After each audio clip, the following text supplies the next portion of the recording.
الحمد لله وكفى وسلام على عباده الذين اصطفى أما بعد فأعوذ بالله من الشيطان الرجيم بسم الله الرحمن الرحيم وإذ قال ربك للملائكة إني جاعل في الأرض خليفة إلى آخره۔ محترم و مکرم حضرات، گزشتہ جمعہ دو آیتوں کی تفسیر ہوئی تھی، کیف تکفرون باللہ وکنتم امواتا، اس کے بعد هو الذی خلق لکم ما فی الارض جمیعا۔ دیکھیے اللہ رب العزت کی دو طرح کی نعمتیں بندوں کے ساتھ لگی ہوئی ہیں۔ یہ نعمت ظاہری ہے جس کو صوری بھی کہتے ہیں۔ ظاہری مطلب نظر آتی ہے، دیکھے تو دکھتی ہے، جیسے کھانا ہے، پینا ہے، رہنے کے لیے گھر ہے اور جائیداد ہے، گاڑی وغیرہ بنگلہ، یہ بھی اللہ رب العزت کی نعمتیں ہیں۔ یہ صوری ہیں، دیکھنے میں نظر آتی ہے، دکھتی ہے، محسوس کر لیتا ہے آدمی۔ اور ایک نعمت ہے معنوی جو نظر نہیں آتی، وہ بھی اللہ رب العزت کی نعمت ہے۔ جیسے علم ہے، یہ اللہ رب العزت کی نعمت ہے، یہ نظر آنے والی چیز نہیں ہے۔ آپ کے اندر انبیاء کے تعلق سے کتنا علم ہے یہ دوسروں کو نظر نہیں آتا۔ قرآن کا کتنا علم آپ کو ہے، کتنے سورہ یاد ہے، یہ دوسروں کو نظر نہیں آتا۔ یہ علم اللہ رب العزت کی نعمت ہے، معنوی ہے، نظر نہیں آتی۔ اور اسی طرح سے عزت ہے، ہماری عزت ہمارے گھر میں کتنی ہے ہم کو نظر نہیں آتی، ہمارے بیوی کے دل میں کتنی ہے، بچوں کے دل میں کتنی ہے، اڑوس پڑوس میں ہماری عزت کیا ہے، اور ہمارے دکان کے آس پاس ہماری عزت، ہمارے گاؤں میں ہماری عزت، مسجد میں ہماری عزت کیا ہے، یہ بھی نظر نہیں آتی۔ لیکن یہ عزت بھی اللہ رب العزت کی بہت بڑی نعمت ہے۔ میں بولنا چاہ رہا ہوں کہ اللہ رب العزت کی جو نعمتیں ہیں وہ دو طرح کے ہیں۔ ایک نظر آ جاتی ہے جیسے کھانا پینا، جائیداد بنگلہ کار وغیرہ۔ دوسری نعمت نظر نہیں آتی جیسے علم ہے، اسی طرح سے عزت ہے، یہ چیزیں نظر نہیں آتی۔ گزشتہ آیتوں میں اللہ رب العزت نے علم جو نعمت کا ذکر کیا تھا وہ صوری تھا، وہ نظر آ جاتی تھی کہ زمین کو بنایا، انسانوں کو بنایا اور اس میں نباتات کو اگایا، جیسے غلات ہے، سبزی وغیرہ ہے، یہ ساری چیزیں نظر آتی ہیں۔ اب یہاں پر اللہ رب العزت جو بیان کرنا چاہ رہے ہیں وہ نعمتیں معنوی ہیں کہ علم کی نعمت، میں نے آدم علیہ السلام کو فرشتوں سے افضل بنایا اور علم کے دولت سے مالامال کیا، اور آپ سب کو یعنی حضرت آدم علیہ السلام سب سے پہلے انسان تھے، ہم سب ان کے بیٹے ہیں، میں ان کو آپ کو ان کے بیٹوں میں شمار کیا۔ آپ کے باپ حضرت آدم علیہ السلام ہے، جو نظر نہیں آنے والی نعمت ہے اس کا ذکر کر رہے ہیں، اور آدم علیہ السلام کو فرشتوں سے افضل فرمایا۔ اور جب حضرت آدم علیہ السلام کو انسانوں کو پیدا کرنے کا ارادہ کیا تو فرشتوں سے رائے لی اللہ رب العزت نے، تو اس کا تذکرہ اللہ رب العزت کر رہے ہیں۔ وَإِذْ قَالَ رَبُّكَ لِلْمَلَائِكَةِ، اور جب آپ کے رب نے لِلْمَلَائِكَةِ فرشتوں سے کہا، اِنِّي جَاعِلٌ فِي الْأَرْضِ، میں زمین میں بنانے والا ہوں، خلیفتاً خلیفہ، نائب، اپنا ایک نائب، اپنا ایک خلیفہ، اپنا ایک وزیر زمین میں بنانے والا ہوں۔ فرشتوں سے اللہ رب العزت نے کہا. تو اس کے جواب میں فرشتے کیا کہے؟ قالوا اتجعل فیہا، کیا آپ فیہا زمین میں، کیا آپ بنانے والے ہیں زمین میں، من یفسد فیہا اس شخص کو جو زمین میں فساد کرتا ہے، یفسد فساد کرتا ہے، وَيَسْفِكُ الدِّمَاءَ اور خون ریزیاں کرتا ہے، آپس میں ایک دوسرے کا قتل کرتا ہے، خون بہاتا ہے، خون ریزیاں کرتا ہے. آپ ایسے آدمی کو زمین میں پیدا کرنے والے ہیں کہ جو زمین میں فساد کرتا ہے، زمین کے ماحول کو بگاڑتا ہے اور آپس میں خون ریزیاں کرتا ہے. وَنَحْنُ اور اس کے بعد فرشتے کہتے ہیں وَنَحْنُ نُسَبِّحُ اور ہم آپ کی تسبیح بیان کرتے ہیں، بحمدک آپ کی ذات پاک ہے، وَنُقَدِّسُ لَكَ اور آپ بزرگی والے ہیں. قال اللہ رب العزت فرشتوں سے کہتے ہیں قال انی اعلم ما لا تعلمون کہ میں جن چیزوں کو جانتا ہوں ان چیزوں کو تم نہیں جانتے. دیکھیے اس آیت کی تفسیر یہ ہے، اللہ رب العزت زمین میں اپنا ایک خلیفہ جو احکام شریعت کے احکام کو نافذ کر سکے بنانا چاہتے تھے. تو اللہ رب العزت نے فرشتوں سے کہا کہ میں ایک زمین میں اپنا ایک نائب بنانا چاہتا ہوں تاکہ وہ شریعت کے احکام کو نافذ کرے. تو فرشتے اس کے بعد عاجزی سے اللہ رب العزت سے کہتے ہیں کہ انسان تو زمین میں فساد برپا کرتا ہے، آپس میں خون ریزیاں کرتا ہے، ہر آدمی نائب بننے کا اہل نہیں ہے، جبکہ ہمارے اندر گناہ کی طاقت نہیں ہے، آپ کی نافرمانی کی طاقت نہیں ہے.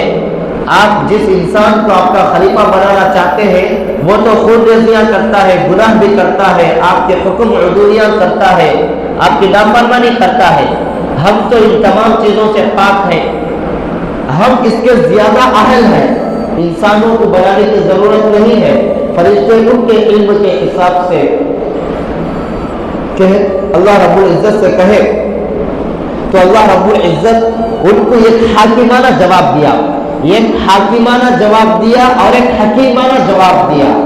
حاکمانہ جواب یہ ہے کہ آپ اس میں بولنے کی ضرورت نہیں ہے، میں خالق ہوں اور میں مالک ہوں، میری مرضی چلتی ہے، میں جن چیزوں کو جانتا ہوں ان چیزوں کو تم نہیں جانتے، اب میں جو کرتا ہوں وہ دیکھتے رہو. ایک حاکمانہ جواب. اس آیت سے ایک بات یہ معلوم ہوتی ہے، اللہ رب العزت فرشتوں سے مشورہ کیے ہیں، فرشتوں سے مشورہ کیے ہیں. اب مشورہ کرنے میں ایک بات یہ ہے کہ میں کسی چیز کے تعلق سے آپ حضرات سے مشورہ کرو تو ایک بات یقینی ہے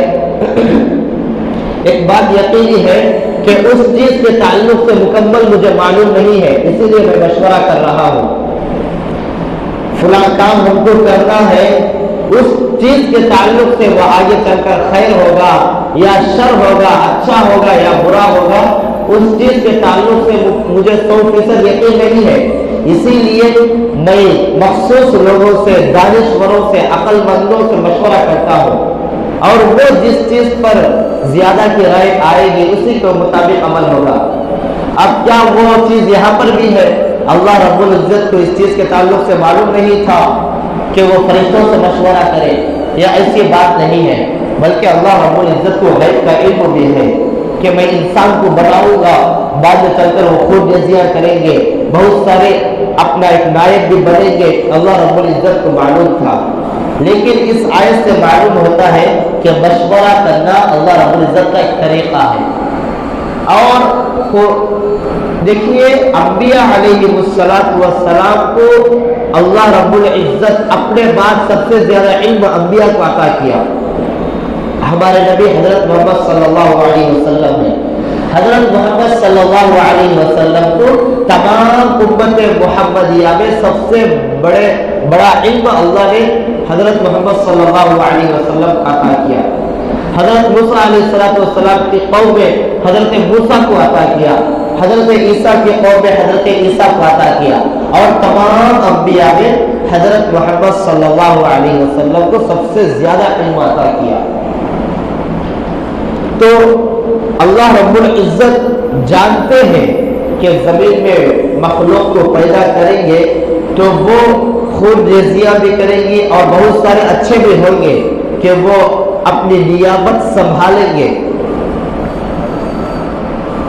تو وہی اس کے بعد اللہ رب العزت حکیمانہ جواب دے رہے ہیں، یہ فرشتوں کو حکیمانہ جواب دیے کہ میں جن چیزوں کو جانتا ہوں تم ان چیزوں کو نہیں جانتے۔ دوسری آیت میں اللہ رب العزت فرما رہے ہیں وَعَلَّمَ آدَمَ الْأَسْمَاءَ، اور آدم علیہ السلام کو ناموں پورے چیزوں کا علم سکھلا دیا گیا۔ وَعَلَّمَ آدَمَ الْأَسْمَاءَ كُلَّهَا ثُمَّ عَرَضَهُمْ عَلَى الْمَلَائِكَةِ، پھر ان چیزوں کو فرشتوں کے سامنے پیش کیا گیا۔ فَقَالَ أَنبِئُونِي بِأَسْمَائِهَا، فقال، پھر اللہ رب العزت نے فرشتوں سے کہا انبئونی، بتلاؤ، بِأَسْمَائِهَا، ان چیزوں کے نام، هَؤُلَاءِ إِن كُنتُمْ صَادِقِينَ، اگر تم سچے ہو۔ یعنی اللہ رب العزت نے مخلوق کے بہت ساری چیزوں کو فرشتوں کے سامنے پیش کیا اور فرشتوں سے پوچھا کہ ان چیزوں کے ناموں کو بتلاؤ، اگر تم سچے ہو تو ان چیزوں کے ناموں کو بتلاؤ۔ تو فرشتے، جبکہ ان چیزوں کے ناموں کا علم اللہ رب العزت نے حضرت آدم علیہ السلام کو سکھلایا تھا، اس کا علم فرشتوں کو معلوم نہیں تھا۔ تو فرشتوں نے کہا قالوا سبحانک لا علم لنا، فرشتوں نے کہا سبحانک، آپ کی ذات پاک ہے، لا علم لنا، ہم کو معلوم نہیں ہے، الا ما علمتنا، مگر وہ چیزیں جن کو آپ نے ہم کو سکھلایا، ہم صرف وہی چیزیں جانتے ہیں جن چیزوں کا علم آپ نے ہم کو دیا، سب چیزوں کا علم ہم کو نہیں ہے۔ انک انت العلیم الحکیم، بے شک آپ ہی خوب جاننے والے ہیں اور حکمت والے ہیں۔ اس کے بعد اللہ رب العزت آدم علیہ السلام سے کہا کہ ان ساری چیزوں کے نام بتلاؤ۔ تو آدم علیہ السلام کو اللہ رب العزت نے سکھلایا تھا تو وہ فوراً ان چیزوں کے نام بتلانے لگے۔ پھر اللہ رب العزت فرشتوں سے کہا کہ میں زمین کے غیب کی باتوں کو اور آسمان کے غیب کی باتوں کو جانتا ہوں، اور تم جو ظاہر میں کر رہے ہو ان کو بھی جانتا ہوں، اور تمہارے دل و دماغ میں جو کچھ چل رہا ہے میں اس کا بھی علم رکھتا ہوں۔ قال یا آدم، اللہ رب العزت نے حضرت آدم سے کہا اے آدم انبئہم باسمائہم، کہ ان چیزوں کے ناموں کو بتلاؤ۔ فلما انبأہم باسمائہم، جب حضرت آدم نے ان چیزوں کے ناموں کو بتلا دیا، قال الم اقل لکم، تو اللہ رب العزت فرماتے ہیں الم اقل لکم، کیا میں تم سے نہیں کہا تھا انی اعلم، کہ میں سب سے زیادہ جاننے والا ہوں، غیب السماوات، آسمانوں کے غیب کی باتوں کو، والارض، اور زمین کے غیب کی باتوں کو۔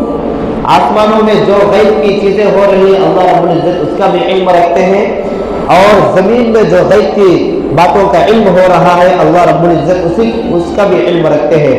وَأَعْلَمُ، اور میں سب سے زیادہ جاننے والا ہوں، مَا تُبْدُونَ، جو کچھ تم ظاہر میں کر رہے ہو، وَمَا كُنْتُمْ تَكْتُمُونَ، اور جو کچھ تم چھپ کر رہے ہو، باطناً کر رہے ہو، ان کو بھی جانتا ہوں، جو علانیہ طور پر کر رہے ہیں ان کو بھی جانتا ہوں۔ تو بہرحال ان آیتوں کے خلاصہ یہ ہے کہ اللہ رب العزت سب سے بڑے ہیں، اللہ رب العزت ہی کا پوری دنیا میں سکہ چلتا ہے، اللہ رب العزت جو چاہتے ہیں وہ دنیا میں کرتے ہیں، اور اللہ رب العزت کا ایک نائب انسان کو اللہ رب العزت نے پیدا کیا اور اس کو فرشتوں سے افضل بتلایا، علم کی دولت، ناموں کا علم حضرت آدم علیہ السلام کو عطا کیا، اور وہ علم فرشتوں کو عطا نہیں کیا، تو علم کی عزت حضرت آدم علیہ السلام کو دیا، اور اگلی آیتوں میں یہ علم کی عزت کی وجہ سے فرشتے حضرت آدم علیہ السلام کو سجدہ کیے اور شیطان انکار کیا۔ انشاءاللہ اس کا تذکرہ آئندہ جمعہ آنے والا ہے۔ تو بہرحال اللہ رب العزت سب سے بڑے حاکم ہیں، سب سے بڑے فیصل ہے، اس کے بعد انسان ہے۔ اب انسانوں میں کون ہے؟ حضرات انبیاء علیہ السلام اللہ رب العزت کے نائب ہیں۔ حضرت آدم علیہ السلام اللہ رب العزت کے نائب ہیں۔ اس کے بعد حضرت نوح، حضرت یوسف، حضرت یونس، جتنے بھی انبیاء علیہ السلام ہیں سب اللہ رب العزت کے نائب ہیں، اللہ رب العزت کے خلیفہ ہیں، اللہ رب العزت کے احکام کو دنیا میں چلانے والے تھے۔ اب آخر میں حضرت محمد صلی اللہ علیہ وسلم اللہ رب العزت کے نائب بنے، اللہ رب العزت کے خلیفہ بنے۔ حضرت محمد صلی اللہ علیہ وسلم اور دوسرے انبیاء میں فرق کیا ہے؟ حضرت آدم آئے تھے تو ایک مخصوص حصے کے نبی بن کر آئے تھے، حضرت نوح آئے تھے تو ایک مخصوص حصے کے نبی بن کر آئے تھے۔ پہلے جو بھی نبی آتا تھا مخصوص علاقے کے لیے آتا تھا، جیسے حیدرآباد کے لیے ایک نبی اور بنگلور کے لیے دوسرا نبی، آندھرا کے لیے ایک نبی، کرناٹک کے لیے ایک نبی، اور اس کی شریعت یہی پر چلتی تھی۔ وَلِكُلِّ قَوْمٍ هَادٍ، اور اللہ رب العزت جسے چاہتے ہیں اپنا خلیفہ بناتے ہیں۔ اللہ یصطفی من الملائکۃ ورسلا اولی اجنحۃ مثنی وثلاث ورباع، اللہ رب العزت فرماتے ہیں۔ اور نبی پاک صلی اللہ علیہ وسلم جب آئے تو تمام لوگوں کے نبی بن کر آئے، انسانوں کے بھی نبی، جناتوں کے بھی نبی، پورے مخلوق کے نبی بن کر آئے۔ اور دوسری بات دوسرے انبیاء اور حضرت محمد صلی اللہ علیہ وسلم میں یہ ہے کہ حضرت آدم آنے کے بعد جب وہ دنیا سے چلے جاتے ہیں ان کی خلافت ختم، ان کی نیابت ختم۔ اب حضرت نوح آئیں گے تو ان کی خلافت شروع ہوگی، ان کی نیابت شروع ہوگی، وہ جانے کے بعد ان کی شریعت ختم، ان کی کتابیں ختم۔ اس کے بعد جو نبی آئے گا اس کی شریعت چلے گی، اس کے احکام چلیں گے، اس کی کتابیں چلیں گی۔ لیکن حضرت محمد صلی اللہ علیہ وسلم آنے کے بعد آخری انسان تک آپ ہی کی خلافت باقی رہے گی، آپ ہی کی شریعت چلے گی۔ اور دوسرے انبیاء میں حضرت آدم، حضرت محمد صلی اللہ علیہ وسلم میں فرق یہ ہے کہ دوسری کتابیں تحریف ہو گئی ہے، تورات بھی بدل گئی ہے، انجیل بھی بدل گئی ہے، زبور بھی بدل گئی ہے، یہ اصل میں حقیقت میں باقی نہیں ہے۔ لیکن یہ قرآن کریم حضرت محمد صلی اللہ علیہ وسلم پر اللہ رب العزت نے نازل کیا، اس کا یہ ایک حرف باقی ہے، یہ ایک لفظ باقی ہے، رد و بدل نہیں ہوا، یہ ایک نقطہ کی بھی اللہ رب العزت نے حفاظت کیا ہے، کیونکہ اللہ رب العزت نے خود قرآن مجید میں فرمایا اِنَّا نَحْنُ نَزَّلْنَا الذِّكْرَ، اس قرآن کو ہم نے نازل کیا، وَإِنَّا لَهُ لَحَافِظُونَ، اور ہم ہی اس کی حفاظت کریں گے۔ اور اس کی حفاظت کس طرح اللہ رب العزت کر رہے ہیں؟ چھوٹے چھوٹے بچے جو مدرسوں میں پڑھ رہے ہیں ان کے سینوں میں رکھ کر اللہ رب العزت اپنے اس کلام مجید کی حفاظت کر رہے ہیں۔ بہت سارے قرآن مجید کو ختم کرنے والے پیدا ہوئے، یہود و نصارہ، ہزاروں لاکھوں کے قرآن، کروڑوں کے قرآن قیمتاً خرید کر بڑی بڑی لائبریری میں جا کر، بڑے بڑے کتب خانوں میں جا کر لاکھوں کے قرآن کریم کو خریدے اور قرآن کریم کو خرید کر جلا بھی ڈالے، اور کئی لاکھ قرآن کریم دریا میں بہا ڈالے۔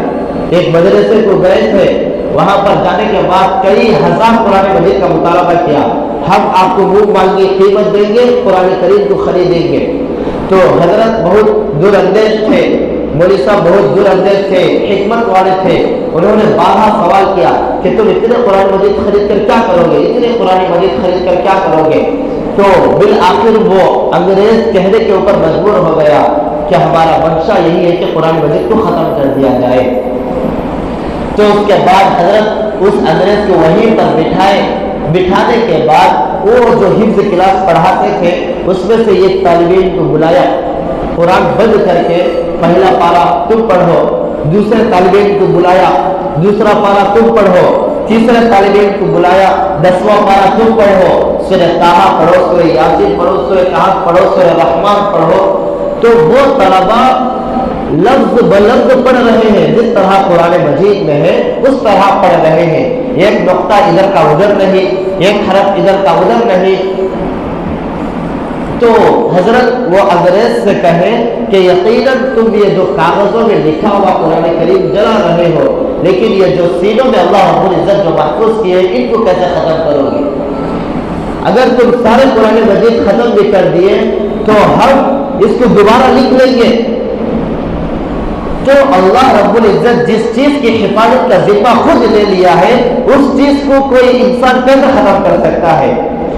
اور قرآن مجید کا چیلنج بھی آپ کے سامنے آیا ہے کہ کفار مکہ، مشرکین مکہ نے کہا کہ یہ کلام الہی نہیں ہے، یہ تو انسانوں کا لکھا ہوا کلام ہے، انسانوں کا لکھا ہوا کلام ہے۔ تو اللہ رب العزت نے قرآن مجید میں قیامت تک ایک چیلنج کو محفوظ کر دیا، فَأْتُوا بِسُورَةٍ مِّن مِّثْلِهِ، اگر تمہارے اندر طاقت ہے، اگر ماں کا دودھ پیے ہوئے ہو تو یہ سورت لا کر پیش کر دو قرآن کریم کے جیسی۔